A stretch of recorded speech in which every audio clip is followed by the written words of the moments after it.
High বন্ধুরা, সুপ্রভাত। কেমন আছেন? আজকে এই লাসি বানিয়ে রাখলাম, আমি ডেলি বানাই। তো আজকে এটা একটা বানিয়েছি, মিক্সড বাদাম আছে আর ম্যাঙ্গো আছে, দই আছে। আর এটা হচ্ছে চকলেট লস্যি, চকলেট সিরাপ দিয়ে বানিয়েছি এই লস্যিটা। আর এটা হচ্ছে পিওর ম্যাঙ্গো লস্যি, ম্যাঙ্গো আছে। আর এটা হচ্ছে শরবত, রুয়াবজা শরবত।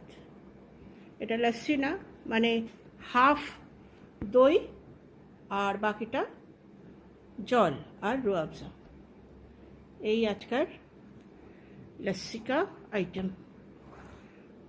আপনারা এরকম বানিয়ে ফ্রিজে রেখে দেবেন, বাইরে থেকে এলে একটা গ্লাস বের করে খেয়ে নেন আরামসে। তো আইডিয়াটা কেমন লাগলো অবশ্যই বলবেন। Thank you.